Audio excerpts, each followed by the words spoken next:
Every country on earth at the moment is reforming public education. There are two reasons for it.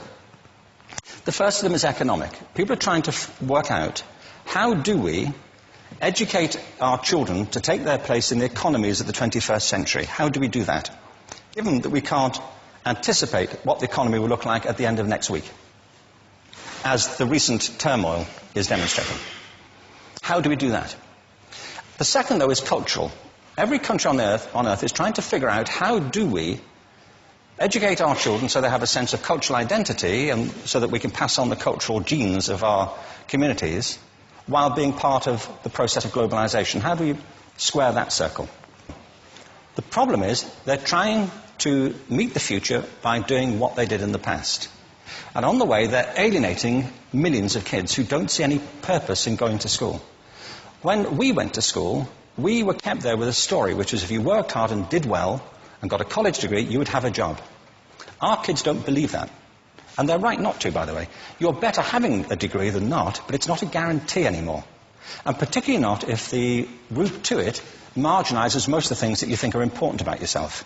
Some people say we have to raise standards as if this is a breakthrough. You know, like, really, yes, we should. Why would you lower them? You know, I haven't come across an argument that persuades me of lowering them. But raising them, of course we should raise them. The problem is that the current system of education was designed and conceived and structured for a different age. It was conceived in the intellectual culture of the Enlightenment and in the economic circumstances of the Industrial Revolution. Before the middle of the 19th century, there were no systems of public education. Not really. I mean, you could get educated by Jesuits, you know, if you had the money. But public education, paid for from taxation, compulsory to everybody and free at the point of delivery, that was a revolutionary idea. And many people objected to it. They said it's not possible for many street kids, working class children, to benefit from public education. They're incapable of learning to read and write, and why are we spending time on this? So there's also built into it a whole series of assumptions about social structure and capacity. It was driven by an economic imperative of the time, but running right through it was an intellectual model of the mind, which was essentially the Enlightenment view of intelligence. That real intelligence consists in the capacity for a certain type of deductive reasoning and a knowledge of the classics originally, what we come to think of as academic ability. And this is deep in the gene pool of public education, that there are really two types of people, academic and non-academic, smart people and non-smart people. And the consequence of that is that many brilliant people think they're not, because they've been judged against this particular view of the mind. So we have twin pillars, economic and intellectual. And my view is that this model has caused chaos in many people's lives. It's been great for some. There have been people who have benefited wonderfully from it. But most people have not. Instead, they suffer this. This is the modern epidemic, and it's as misplaced and it's as fictitious. This is the plague of ADHD. Now, this is a map of the incidence of ADHD in America, or prescriptions for ADHD. Don't mistake me here. I don't mean to say there is no such thing as attention deficit disorder. I'm not qualified to say if there is such a thing. I know that a great majority of psychologists and paediatricians think there is such a thing. But it's still a matter of debate. What I do know for a fact is it's not an epidemic. These kids are being medicated as routinely as we had our tonsils taken out. And on the same whimsical basis, and for the same reason, medical fashion. Our children are living in the most intensely stimulating period in the history of the earth. They're being besieged with information and calls for their attention from every platform, computers, from iPhones, from advertising holdings, from hundreds of television channels. And we're penalizing them now for getting distracted. From what? You know, boring stuff.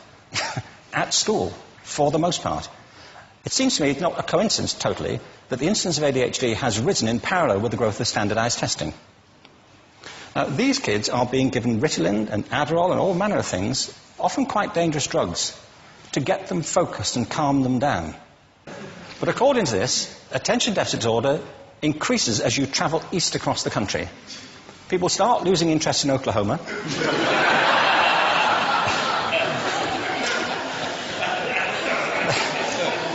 They can hardly think straight in Arkansas. And by the time they get to Washington, they've lost it completely.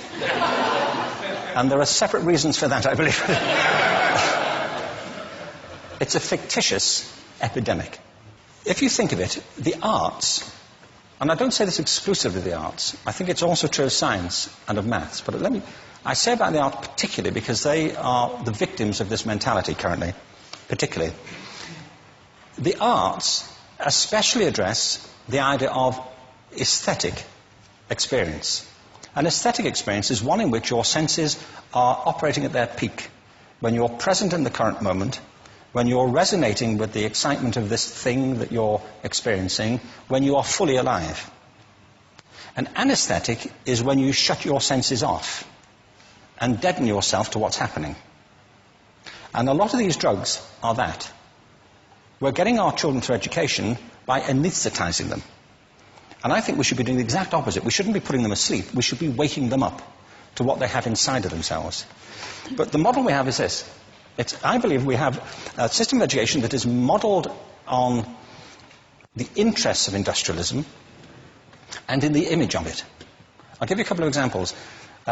Schools are still pretty much organized on factory lines, ringing bells, separate facilities, specialized into separate subjects.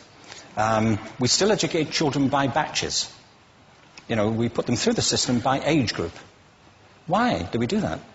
Why is there this assumption that the most important thing kids have in common is how old they are?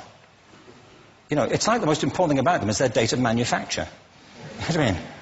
Well, I know kids who are much better than other kids at the same age in different disciplines, or at different times of the day, or better in smaller groups than in large groups, or sometimes they want to be on their own. If you're interested in the model of learning, you don't start from this production line mentality. It's essentially about conformity, and increasingly it's about that as you look at the growth of standardized testing and standardized curricula. And it's about standardization. I believe we've got to go in the exact opposite direction. That's what I mean about changing the paradigm. There was a great study done recently of divergent thinking. Published a couple of years ago. Divergent thinking isn't the same thing as creativity. I define creativity as the process of having original ideas that have value. Divergent thinking isn't a synonym, but it's an essential capacity for creativity. It's the ability to see lots of possible answers to a question, lots of possible ways of interpreting a question, to think what Edward de Bono would probably call laterally, to think not just in linear or convergent ways, to see multiple answers, not one. So, there are tests for this. One kind of cod example would be, people might be asked to say, how many uses can you think of for a paperclip? One of those routine questions. Most people might come up with 10 or 15. People who are good at this might come up with 200. And they do that by saying, well, could the paperclip be 200 foot tall and be made out of foam rubber? Does it have to be a paperclip as we know it, Jim? Now, there are tests for this, and they gave them to 1,500 people. This is in a book called Breakpoint and Beyond. And on the protocol of the test, if you scored above a certain level, you'd be considered to be a genius at divergent thinking. Okay? So my question to you is, what percentage of the people tested, of the 1,500, scored at genius level for divergent thinking? Now, you need to know one more thing about them. These were kindergarten children. So what do you think? What percentage at genius level? 80. 80, okay. 98%. Now, the thing about this was it was a longitudinal study. So they retested the same children 5 years later, ages of 8 to 10. What do you think? 15? They retested them again 5 years later, ages 13 to 15. You can see a trend here, can't you? Now, this tells an interesting story, because you could have imagined it going the other way, couldn't you? You start off not being very good, but you get better as you get older. But this shows two things. One is we all have this capacity, and two, it mostly deteriorates. Now, a lot of things have happened to these kids as they've grown up. A lot.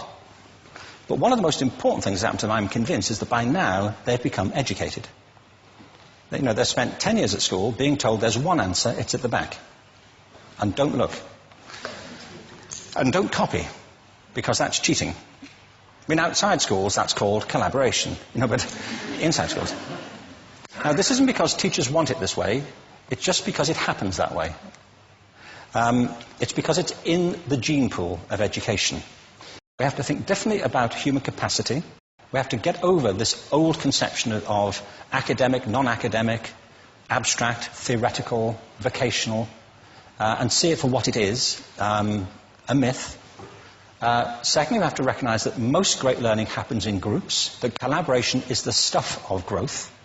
If we atomize people and separate them and judge them separately, we form a kind of disjunction between them and their natural learning environment. And thirdly, it's crucially about the culture of our institutions, the habits of the institution and the habitats that they occupy.